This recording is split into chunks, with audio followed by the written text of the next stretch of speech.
গাজায় আগ্রাসন শুরুর পর থেকে লেবানন ইসরায়েল সীমান্তবর্তী অঞ্চল ঘিরে চলছে উত্তেজনা, হামলা পাল্টা হামলায় বিধ্বস্ত দুদেশেরই সীমান্তবর্তী এলাকা। তেল আবিবের ভয় লেবাননের আইতা আল শাব গ্রাম। এ বিষয়ে একটি প্রতিবেদন রয়েছে, চলুন এবারে দেখে আসি। শিয়া বাটার, অ্যালোভেরা ও ভিটামিন ই সমৃদ্ধ লিলি বিউটি সোপ। দেখতে যুদ্ধবিধ্বস্ত গাজার কোনো অঞ্চল মনে হলেও এটি লেবাননের একটি গ্রাম। ইসরায়েল সীমান্ত থেকে মাত্র 1 কিলোমিটার দূরে আইতা আল শাব। সে কারণেই নেতানিয়াহু প্রশাসনের যত ক্ষোভ। এখন পর্যন্ত লেবানন ইসরায়েলের মধ্যে প্রায় 7,500-এর মতো পাল্টাপাল্টি হামলা হয়েছে, যেখানে 6,000-এরও বেশি হামলা চালিয়েছে তেল আবিব। বেশিরভাগেরই টার্গেট আইতা আল শাব। প্রায় 9 মাসের সংঘাতে গ্রামটিতে ছুড়েছে 3 শতাধিক মিসাইল, গুড়িয়েছে 64টি জায়গা। বেসরকারি স্যাটেলাইট অপারেটর প্ল্যানেট ল্যাবস প্রকাশিত স্যাটেলাইট ইমেজ বিশ্লেষণ করে পাওয়া যায় এসব তথ্য। কিন্তু কেন এই আক্রোশ? 2006 সালে লেবানন ইসরায়েল যুদ্ধের পর থেকেই হিজবুল্লাহ যোদ্ধাদের জন্য কৌশলগতভাবে গুরুত্বপূর্ণ এই গ্রাম।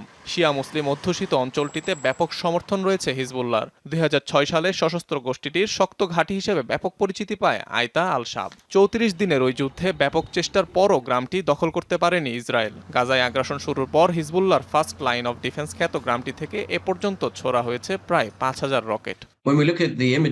স্পষ্টতই আইতা আল শাব হিজবুল্লাহর শক্ত ঘাঁটি ছিল এবং আছে, তাই আইডিএফ এর জন্য এটির একটি কৌশলগত গুরুত্ব রয়েছে। গ্রামটির স্যাটেলাইট ইমেজে দেখতে পাই এর খুব গুরুত্বপূর্ণ অবকাঠামোগত ক্ষতি করা হয়েছে। বিশেষজ্ঞদের দাবি সামরিক দিক থেকে বেশ গুরুত্বপূর্ণ গ্রামটি। ইসরায়েলের স্বল্প পাল্লার রকেট ছোড়ার জন্য উপযোগী।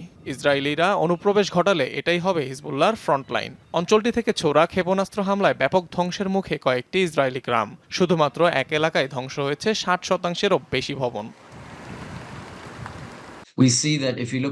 হিজবুল্লাহর কাছে এমন অনেক শক্তিশালী ব্যালিস্টিক মিসাইল আছে যা তারা এখনো ব্যবহার করেনি, তাই ইসরায়েলের বিরুদ্ধে হিজবুল্লাহর পূর্ণ সক্ষমতা প্রকাশের শঙ্কা থেকেই যাচ্ছে। আর এগুলো ব্যবহার করা হলে ইসরায়েলের জন্য ব্যাপক বিপর্যয় বয়ে আনবে। অবশ্য ইতিহাসের সবচেয়ে খারাপ পরিস্থিতির মধ্য দিয়ে যাচ্ছে আইতা আল শাব। ক্ষতিগ্রস্ত গ্রামটির অধিকাংশ ভবন ও ক্ষেত খামার। 13,500 বাসিন্দার অনেকেই ঘর ছাড়া, বসবাসের অযোগ্য এলাকাটি। গাজায় আগ্রাসন শুরুর পর হিজবুল্লাহ যোদ্ধাদের হামলায় 10 বেসামরিক সহ এ পর্যন্ত প্রাণ হারিয়েছে 18 ইসরায়েলি সেনা। অনিক রহমান, যমুনা নিউজ।